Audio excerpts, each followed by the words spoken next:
Alhamdulillahi Rabbil Alamin Ar-Rahmanir Rahim Maliki Yawmiddin Iyyaka na'budu wa iyyaka nasta'in Ihdinas siratal mustaqim صراط الذين أنعمت عليهم غير المغضوب عليهم ولا الضالين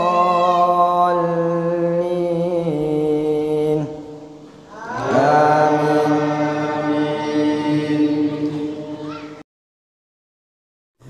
يا أيها الذين آمنوا اتقوا الله حق تقاته ولا تموتن إلا وأنتم مسلمون يا أيها الذين آمنوا اتقوا الله وقولوا قولا سديدا يصلح لكم أعمالكم ويغفر لكم ذنوبكم ومن يطع الله ورسوله فقد فاز فوزا عظيما سبحانك لا علم لنا إلا ما علمتنا إنك أنت العليم الحكيم رب اشرح لي صدري ويسر لي أمري واحلل عقدة من لساني يفقهوا قولي أما بعد. Bapak Ibu sedaya, tentu yang pertama kita sungguh-sungguh bersyukur kepada Allah Subhanahu wa taala atas sedaya nikmat yang kita tampi. Mugi-mugi sedaya nikmat saged efektif kita gunakan untuk beribadah kepada Allah Subhanahu wa taala. Terlebih sekarang bertepatan dengan tanggal 1 Januari 2025. Sudah masuk bulan Rajab nih. Sudah, kita berdoa kepada Allah, Allahumma barik lana fi Rajab wa Sya'ban wa balighna Ramadan. Kita sungguh berharap betul, insya Allah ya, mudah-mudahan kita diberi umur sampai di bulan Ramadan mendatang, insya Allah. Itu yang sangat kita harapkan, kita tunggu-tunggu, mudah-mudahan betul-betul diberi kesehatan juga ya, dan diberi taufik agar sepanjang bulan Ramadan betul-betul efektif kita bisa gunakan. Salawat dan salam kita sampaikan kepada junjungan kita Nabi Muhammad Sallallahu Alaihi Wasallam. Mudah-mudahan sepanjang tahun ke depan kita bisa menapaki apa yang ditapaki oleh Rasulullah SAW, sehingga kita hidup di atas sunnah-sunnahnya, dan seandainya nanti kita diambil juga di atas sunnah Nabi Muhammad SAW. Hari Ahad kemarin saya ngantar anak saya ke pondok karena dapat liburan bulanan. Sepulang dari pondok saya mampir ke salah satu teman dekat nih. Dulu sama-sama di satu tempat kuliah dulu nih. Kebetulan bapaknya juga ngastoni pun di UGM juga gitu. Ketika saya mampir, Mas Awan ini terburu-buru gitu. Mau kemana kok terburu-buru? Mau ke tempat bapak gitu. Kenapa kok ini terburu-buru? Iya, sudah jadwalnya. Maksudnya bagaimana? Bapak sekarang sudah sudah nggak bisa apa-apa, itu cuma di kasur aja. Jadi untuk buang BAB dan sebagainya sudah harus ditolong, dibantu. Beliau itu hafidhullah ta'ala, semoga Allah menjaga beliau, termasuk motor penggerak salah satu kegiatan kajian di salah satu masjid yang saya ngisi di sana. Dari awal sekitar mungkin 5 tahun yang lalu itu orang yang sangat aktif Nah, terakhir beliau masih bisa bersepeda ke masjid itu.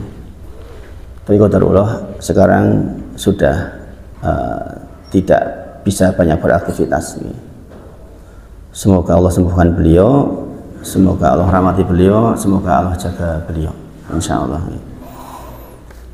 Tentu saja ini hal yang pasti akan terjadi sama kita kepada kita semua, bahwa kita akan melewati masa tua dan saya sudah berpikir itu sudah sejak lama sebenarnya karena beliau itu sudah saya anggap sebagai bapak saya gitu.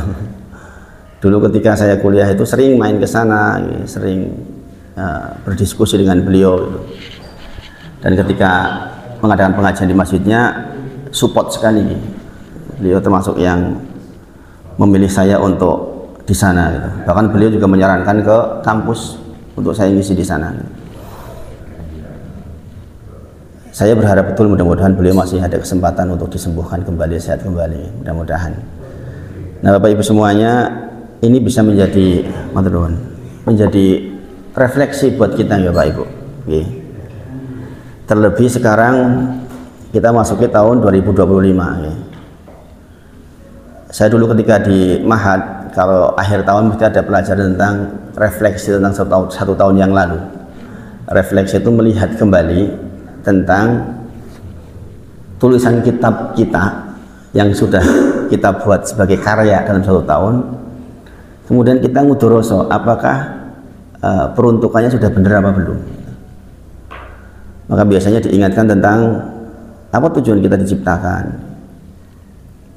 Kita sama-sama tahu dalam Quran surah Al-Dzariyat surah ke-15 56 dikatakan wa ma khalaqatul jinna wal insa illa liya'budun. Tidaklah Allah menciptakan jin dan manusia kecuali hanya untuk beribadah kepada Allah. Liya'buduni di situ maksudnya adalah beribadah kepada Allah. Dan kita sama-sama tahu bahwa ibadah sering saya sebutkan artinya adalah segala sesuatu yang Allah cinta dan ridho, perkataan, perbuatan, lahir dan batin. Kemudian liya'buduni di situ juga disebut sebagai mentauhidkan Allah. Nah, pertanyaannya sekarang, kalau kita refleksi ke belakang, kita mengukur dalam bentuk matematik misalnya selama 365 hari yang sudah lalu, kira-kira persentase yang terkategorikan ibadah berapa persen, lebih banyak atau lebih sedikit. Ya ayyuhalladzina amanu ittaqullaha wal tandur nafsum ma qaddamat lighad wattaqullah. Ini perintah dari Allah untuk kita bisa melihat diri kita, menghitung-hitung diri kita sebelum nanti datang perhitungan dari Allah Subhanahu wa taala. Sebenarnya refleksi seperti ini bisa saja harian Bapak Ibu, tapi momen akhir tahun karena bertepatan dengan pergantian tahun itu rasanya lebih mengena. Jangan lihat tadi jam 12 malam berapa jumlah uang terbuang sia-sia, dibakar sedemikian banyak. Tapi begitulah, setiap tahun berulang ada semacam jok orang-orang non muslim itu menyebut, kami sudah tidak perlu repot-repot lagi merayakan, wong saudara muslim saya baik hati, mereka yang merayakan.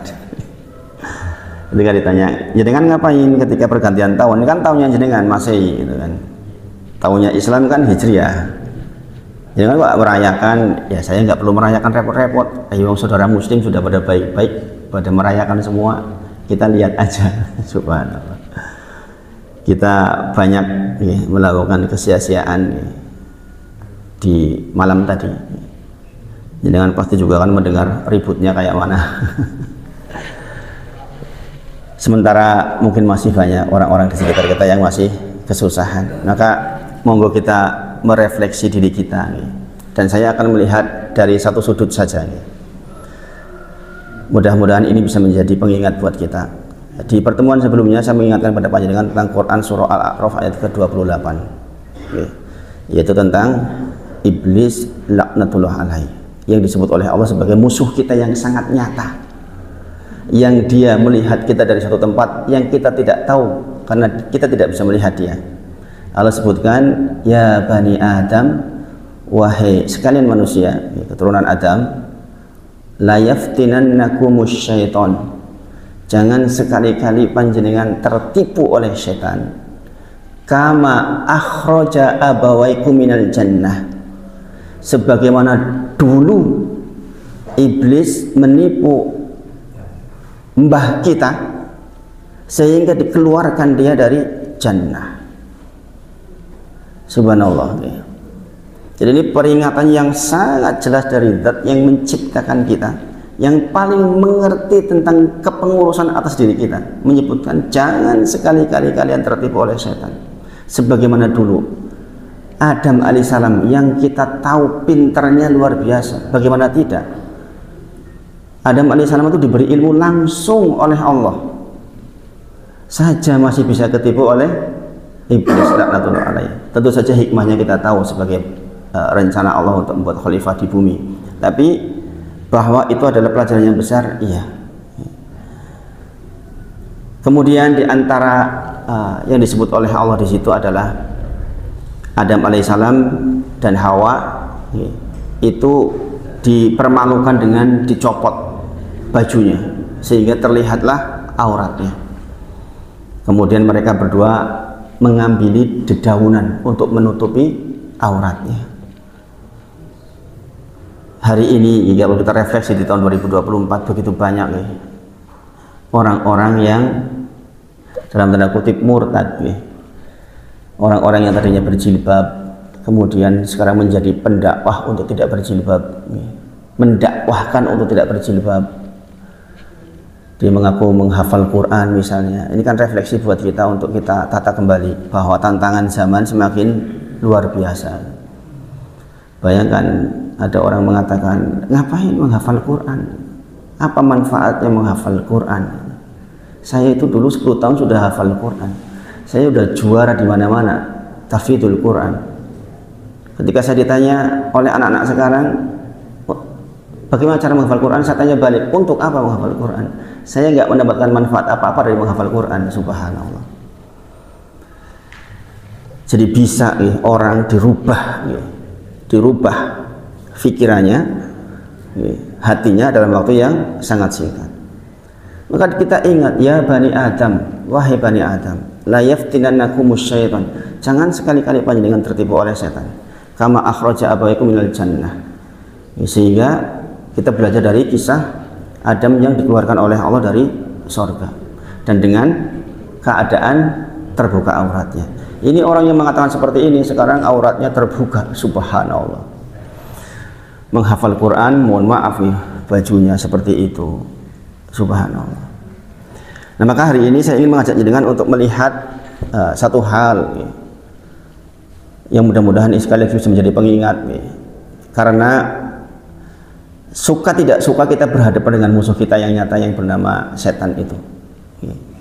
Kita selama 1 tahun terakhir sudah belajar banyak, belajar fikih sholat, belajar tentang fikih sholat berjamaah, sebagian hadis arba'in sampai nomor 16 dan berbagai macam hal. Maka kita tentu dalam rangka menuju kepada kesolehan sebagaimana yang kita ingin jadi orang soleh. Maka ada satu senjata yang digunakan oleh iblis untuk menjerumuskan kita dan membuat kita futur. Futur itu semangatnya hilang, yang sering disebut sebagai waswas syaiton.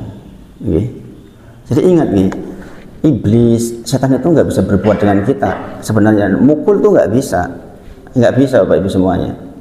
Tapi dia meniupkan was-was. Sebagaimana saya sampaikan dengan di pertemuan sebelumnya, ada seseorang sampai mengatakan, ini masih istri saya bukan ini, padahal dia di ranjang yang sama malam-malam. Ini masih istri saya bukan, Ustadz. Bayangkan, karena apa?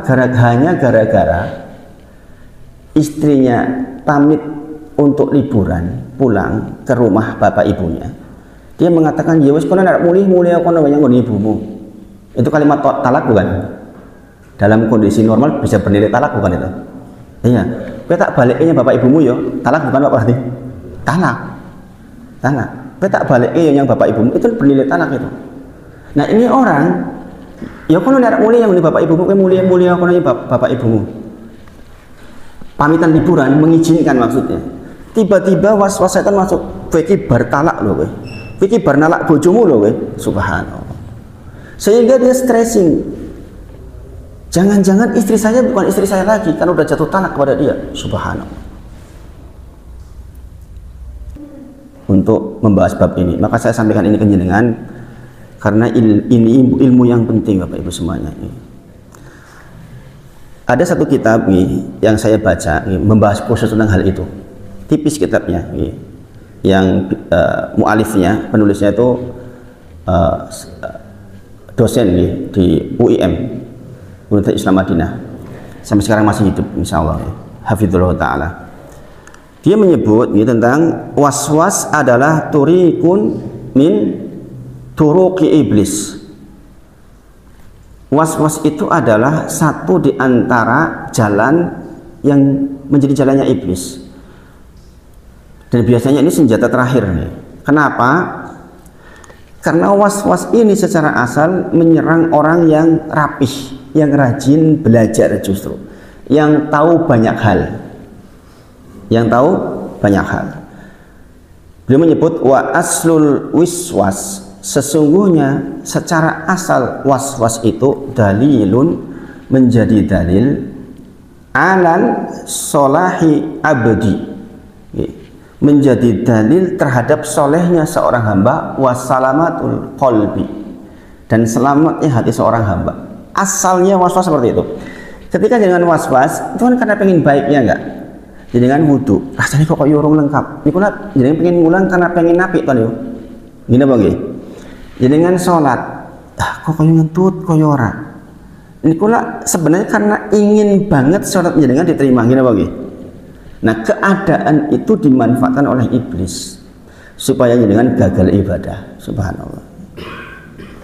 Disebutkan nih, fa inna, dan sesungguhnya setan itu idza ra'a, jikalau dia melihat anal abdan solih, melihat seorang hamba yang soleh, wa annahu la yastati, sementara dia sadar betul, iblis, setan sadar betul, la yastati, tidak mampu, an yuhyiya bil af'al, untuk menggoda seseorang dengan sesuatu atau perbuatan sesuatu, koma yuwaswisulahu, maka dia akan berdiri mengajak pasukannya menyerang orang soleh itu dengan was-was.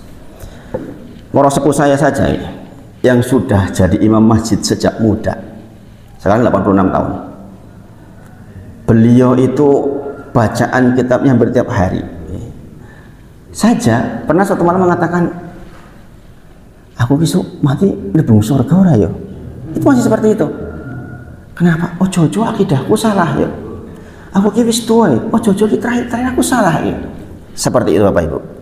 Digoda oleh setan itu dengan was-was. Sehingga kadang-kadang saya wudu beberapa kali. Salat kadang-kadang terganggu. Itu subhanallah.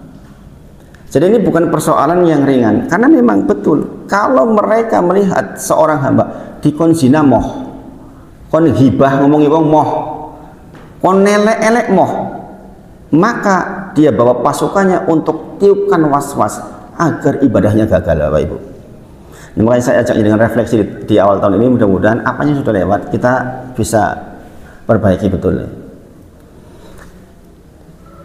Wadzalikan Nabi sallallahu alaihi wasallam dzukira lahu dzalika qala, maka dari itu ketika Rasulullah dikabarkan tentang hal itu, maka Rasulullah bersabda, ini dipegangi di awal-awal, alhamdulillahilladzi, kata Rasulullah, segala puji bagi Allah yang radda kaidahu ilal waswasah, yang akhirnya hanya memalingkan seluruh perbuatan-perbuatan buruk setan, makarnya setan, sehingga saya hanya merasa was-wasah. Jadi kalau jenengan kena was-was itu bersyukur dulu, karena sebenarnya setan ingin lebih dari itu. Setan itu ingin jenengan nggak sholat, tapi jenengan sholat, maka jenengan ambil air wudhu. Setan buat was-was di wudhu itu, wudhu mungkin rasa kurang loh gini, disuruh teles loh gini, wudhu mereka loh. Kemudian dikatakan maqadiru alaina faja'a bil wiswas, ditegaskan lagi bahwa jikalau setan merasa tidak mampu menggoda seseorang dengan hal yang buruk, maka dia akan datang dengan was-was. Wa qala fihi dzalika sharihul iman, sesungguhnya ini sebagai tanda benarnya iman. Ya benar, sebenarnya benar iman panjenengan itu benar dengan orang yang mengalami was-was, karena jenengan diincar oleh setan. Karena setan nggak mampu lagi goda jenengan untuk zina, tulan-tulan suara perlu tuh nggak, jenengan udah nggak laku buat jenengan.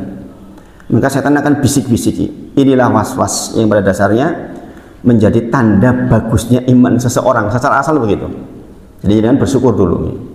Walakin hada, Kata beliau, akan tetapi hal ini layakni anutniya alal muwaswisin. Tetapi hal ini bukan menjadi dalil tentang pujian terhadap orang yang terkena waswas. Satu sisi orang yang terkena waswas itu orang baik, orang soleh insya Allah. Tapi kata para ulama juga bukanlah sebuah pujian buat dia ketika terkena waswas. Kenapa? Fa'inal istijabah lil waswas syarrun. Karena sesungguhnya istijabah mengabulkan keinginan waswas itu syarrun, itu keburukan. Wudu meneh yo, kita wudu lagi, itu keburukan. Itu keburukan ketika jenengan ngangkat Allah ping 10 karena merasa usuliku salah, subhanallah. Niatku salah, kita mau Allah. Ulang lagi Allah, subhanallah. Maka dia melaksanakan takbiratul ulang itu disebabkan karena istijabah lil waswas. Dia melakukan itu karena ada dorongan waswas. Padahal ini keburukan yang seperti itu. Nanti obatnya salah satunya itu. Jadi kalau jenengan melakukan sesuatu disebabkan karena waswas, itu syarrun, itu keburukan. Jadi nanti jenengan jangan sampai dikuasai oleh waswas. Yajibut tinabuha, yang wajib buat kita adalah menjauhinya. Wa man ja'ahul wiswasu huwa ala nau'aini. Adapun waswas, beliau menyebut ada dua macam. Ada dua macam. An-nau' al-awwal, adapun yang pertama adalah waswas yang tidak sampai kepada ghaliban alaih. Waswas yang tidak sampai mendominasi. Jenis yang pertama ini adalah waswas yang tidak sampai dominan. Kadang-kadang muncul, kadang-kadang tidak. Ini proses ketika menuju sembuh seperti itu. Saya yakin setiap jenengan pernah merasakan kayak gini nih, rasakan waswas. Bicara tahiyat, kaya ngentut sidik, kaya ngeces sidik gitu. Atau jenengan wudu, pengen ngulang wudu lagi. Saya yakin jenengan pernah mengalami yang seperti itu. Yang seperti ini wa innama ya'tihi wa yadhab wa hada yu'alaju dengan kasratil isti'adah. Yang seperti ini insya Allah sembuh dengan banyak mengucapkan a'udzu billahi minasyaitonir rajim. Kemudian juga dengan banyak membaca Al-Quran, insya Allah yang seperti ini akan hilang dengan sendirinya. Wa yaqra'ul Quran wa yaqra'ul hadits, itu insya Allah akan sembuh dengan sendirinya. Adapun yang wana utsani, jenis yang kedua, yaitu sampai kepada hatta yaghliba alaih, sampai betul-betul menguasai betul, seperti kejadian tadi. Diranjang bersama istrinya, iki dudu bojoku, mung goro-goro kondo, mulia kono yang ibumu, itu sudah kemasukan iblis. Atau tadi nyupir mobil tiba-tiba merasa nabrak, wong ora nabrak kok merasa nabrak, lewat ning cerak wong wedok rasanya koyok senggolan, subhanallah. Itu sudah sampai kepada yaghliba alaih. Nah yang demikian itu tidak bisa dengan sembuh dengan isti'adah, nggak bisa Bapak Ibu. Dengan tambah ibadah, tambah waswas. Ketika jenengan mengucapkan subhanallah, walhamdulillah atau astagfirullah, iblis mengatakan, alah kamu lagi memalingkan saja. Aslinya kueki waswas. Begitu itu. Subhanallah. Saya itu pernah mengalami kayak gitu Bapak Ibu. Dan hampir setiap pembelajar itu pernah mengalami kayak gitu itu. Karena banyak sekali hal yang dipikir terkait dengan pengetahuan yang dipelajari, sehingga ketika mempertimbangkan sesuatu itu dengan pertimbangan yang banyak. Sehingga sebenarnya orang, makanya sekali lagi orang waswas itu justru orang yang banyak belajar sesungguhnya. Sehingga pikirannya berputar-putar. Bahkan meskipun ia membaca Al-Quran, waswasnya tetap bisa bertambah parah. Hatta law qara Al-Quran yasdadu fil waswas. Disebutkan dalam kitabnya seperti itu. Malah akan bertambah waswasnya. Pertanyaannya, sekarang bagaimana cara mengobatinya? Ini yang penting Bapak Ibu. Fakaifa yakunu ilajuha. Lantas bagaimana kita mengobati hal itu? Yaqulul fuqaha'u. Adapun para ahli fikih menyebut obatnya adalah ilajuhu bil i'radi tam.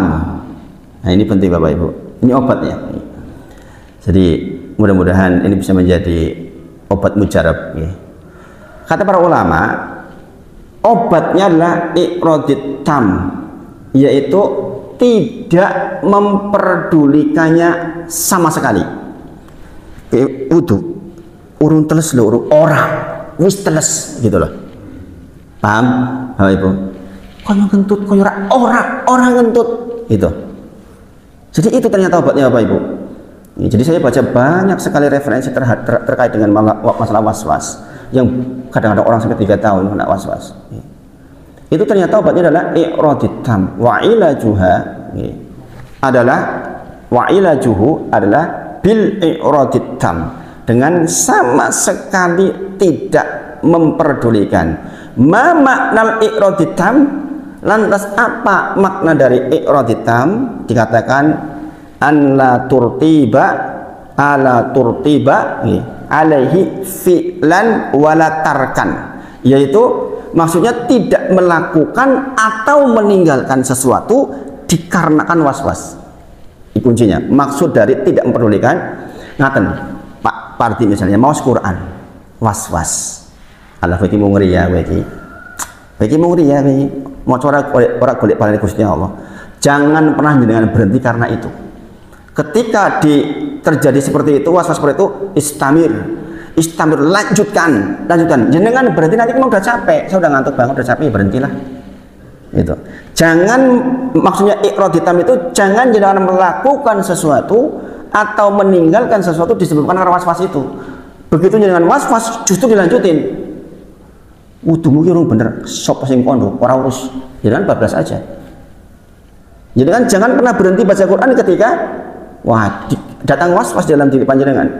Ketika jenengan melakukan itu, maka jenengan belum menemukan obatnya. Karena i'radit tam bimakna adalah tidak melakukan atau meninggalkan sesuatu disebabkan karena perasaan was-was itu. Ketika was-was mendatangimu, hatta law ja'aka, sehingga ketika was-was datang, maka anggaplah, ini penting ini, kama jenunin takallamu min waraik, kata para ulama, anggap saja kama jenunin koyo wong edan sing kondo ning burine jenengan. Niku pripun? Nek jenengan dibisiki wong gemblung ning buri. Oleh wong gemblung kok. Itu loh. Jadi ketika ada was-was, ketoke jenengan kudune urung sempurna. Anggaplah itu kalimatnya orang gila. Namanya orang gila kan jenengan nggak dengerin. Ini apa nggih? Ini penting banget Bapak Ibu. Karena obatnya itu wa ilajuha bil i'radit tam, yaitu tidak memperdulikan sama sekali. Ini penyakitnya para sesepuhan ini. Orang udah tua ke belakang aja bisa sejam itu. Wis ngadeg, koyo netes meneh. Makanya ada, ya udah kalau pengen yakin kan gitu kan ya. Supaya keluar semua. Memang itu bagian dari fikih. Orang udah sepuh kalau pipis ke belakang supaya hilang semua kan gini posisi begini gitu. Ini meyakinkan ke kita bahwa sudah keluar semua maksudnya. Nek barbi kok koyo ono sing netes-netes sithik, kama jenunin min waraik. Kama jenunin yatakallam min waraik. Seperti orang gila yang ngomong-ngomong di belakang jenengan, enggak usah dipeduliin. Jenengan enggak akan rampung dari kamar mandi kalau gitu caranya.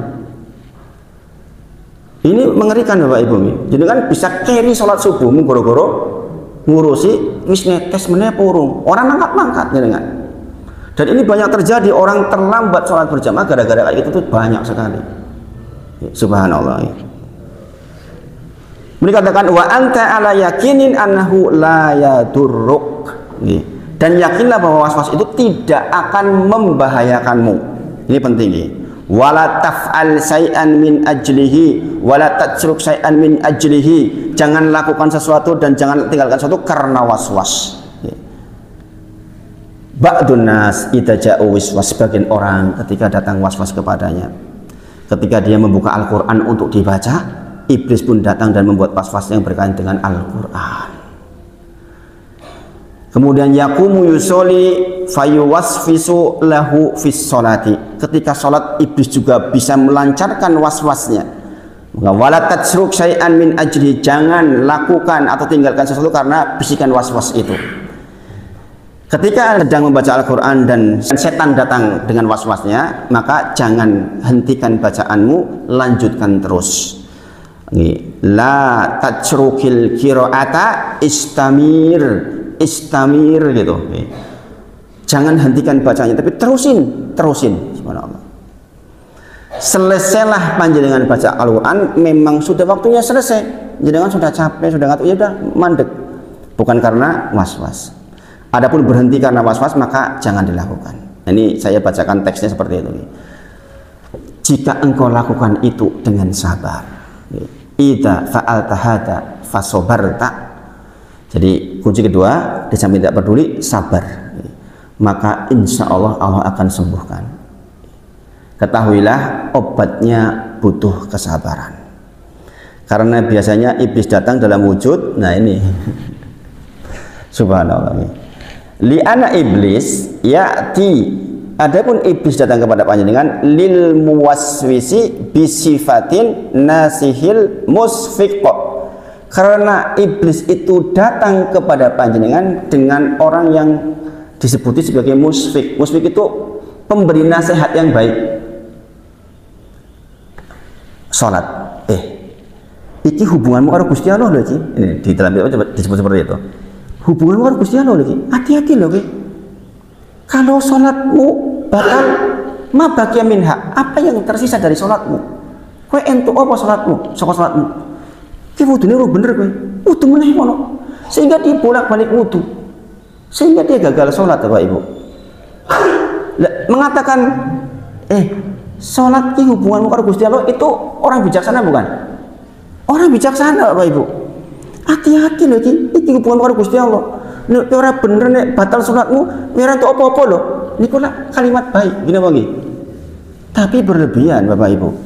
Mau dikatakan bisifatin nasihil musfiq. Memang dia datang dengan sifat yang orang yang bijaksana, Bapak Ibu semuanya. Wa idza batalat sholatuka madza baqiyanaka, kata dia, kalau salatmu batal, apa pahala yang kamu sisakan? Apa yang kamu dapat dari kegiatanmu itu? Kamu gak dapat apa-apa loh. Percuma wae kok salat petang rakaat dhuwur ra itu apa-apa. Begitu itu. Bayangin Bapak Ibu. Subhanallah. Saya bertemu dengan banyak orang yang mengalami seperti itu. Sebagaimana saya ceritakan sejenengan, ada salah satu jamaah namanya Imam Bukhari, Pak Tovan kenal. Itu ke masjid aja nggak mau pakai motor, Pak. Alasannya apa? Saya dengar hadis bahwa yang dihitung langkah-langkah kaki bukan putaran roda motor. Bayangin. Sehingga dia gumun katanya melihat orang masjid kok pakai motor. Aneh men katanya. Dia jalan ngaji tempat yang saya ngajar 3 kilo, Bapak Ibu. Jalan kaki. Dia gumun melihat orang ngaji kok pakai motor. Subhanallah. Pahalanya ning orang itu pahala gue. Begitu Bapak Ibu. Subhanallah. Ini yang sholat sampai pakai ini jagang seperti ini, disoting sholatnya sendiri. Pulang sholat isya dari masjid, di rumah sholat lagi 5 kali, Bapak Ibu.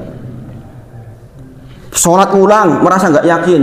Sholat pakai shottingan, setelah selesai dilihat lagi, belum puas. Istrinya suruh di sampingnya, saya mau sholat isya, bener apa ora? Bayangin sampai seperti itu. Apalagi sholat asar, dia stres. Kenapa? Jadi kan tahu dalil, barang siapa yang meninggalkan sholat asar dengan sengaja, maka hilang pahala amal dari awal sampai sore itu, seharian hilang. Berarti ini aku sholat asar itu gagal, hilang kabeh pahalaku. Dia stres, Bapak Ibu. Beliau ini ketua RT, Bapak Ibu. Beliau ketua RT. Tahu nggak, Bapak Ibu? Salah satu yang diceritakan ke saya itu, Ustadz, saya itu kasih modal ke salah satu warga saya 15 juta atau 20 juta, kadang-kadang saya kasih 20 juta. Kenapa coba? Saya ingat sebagai seorang pemimpin saya bertanggung jawab atas warga saya. Nanti kalau ada warga saya yang susah, saya dituntut di akhirat. Saya nggak mau dituntut, Ustadz. Jadi dia ngasih modal, alasannya itu, bayangin. Baik tuh, baik nggak kayak gitu? Baik sebenarnya, tapi berlebihan.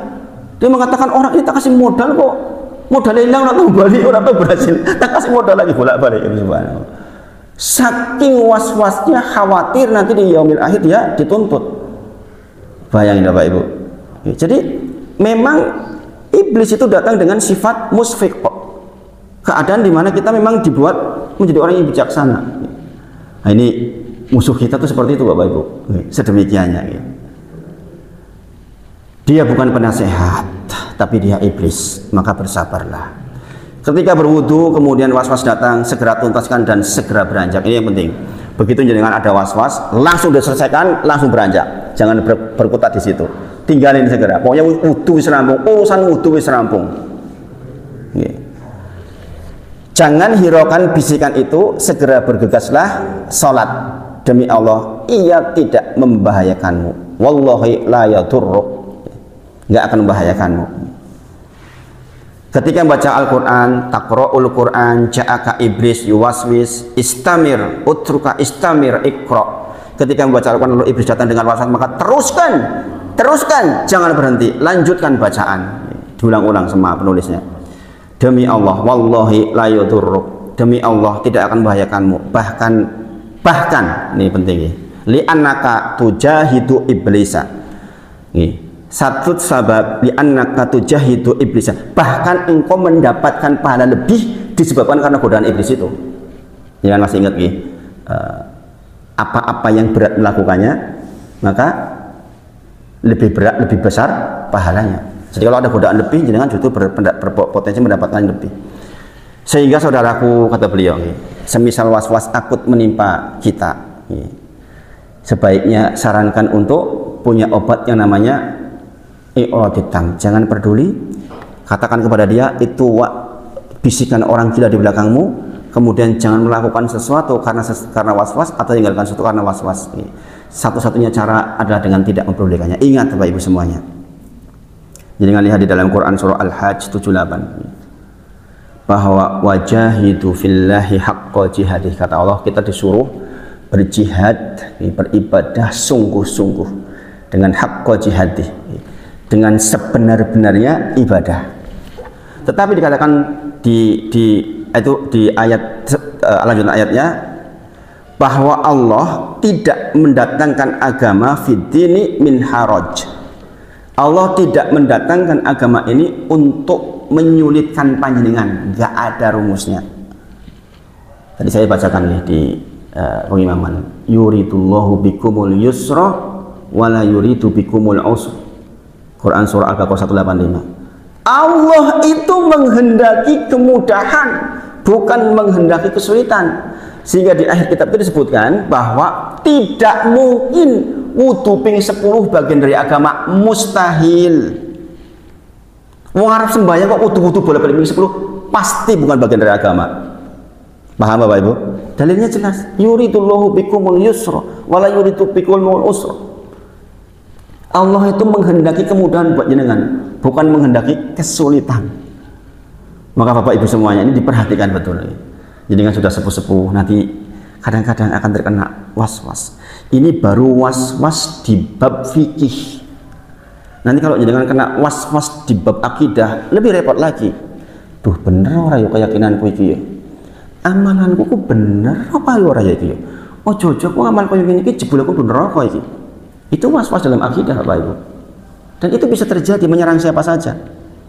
Menjelang meninggal, salah satu yang diperjuangkan kita adalah persoalan itu. Iki salah loh.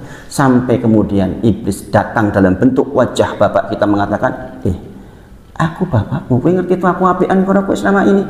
Aku mati dalam kondisi sebagai seorang Yahudi. Itu agama baik. Ikut bapak. Bayangin. Datang dalam bentuk wajah ibunya mengatakan, aku ibumu.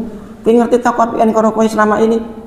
Ketahuilah ibumu mati dalam kondisi Nasrani. Ikutlah agama yang baik, agama Nasrani. Bayangin Bapak Ibu, sebegitunya iblis berjuang. Makanya obat ini menjadi penting. Wa'ilajuhu i'raditam. Bahwa obatnya jangan pedulikan. Jadi dengan belajar itu bukan untuk mempersulit diri, maksudnya Bapak Ibu. Dengan belajar untuk mendapatkan keyakinan lebih justru. Makanya kembali ke Al-Hajj 78 bahwa agama diturunkan bukan min haraj, bukan untuk kesulitan. Al-Baqarah 185, yuridullahu bikumul yusra wala yuridul bikumul usra. Itu harus dipegangi Bapak Ibu. Ibu-ibu semuanya yang sudah sepuh-sepuh, jika mengalami hal seperti itu, maka obatnya itu. Dan ini mahal nih bagi sebagian orang yang lagi mengalami nih. Sebagaimana yang dialami orang yang saya ceritakan itu. Misalnya, bayangin nyupir mobil aja dia merasa nabrak orang gara-gara itu. Jadi mustahil bagian dari agama sesuatu yang harus diulang-ulang seperti itu. Nih. Teruskan saja amal kita nih, dan jangan pernah tergoda oleh was-was. Nah itu nih, tentang musuh kita nih.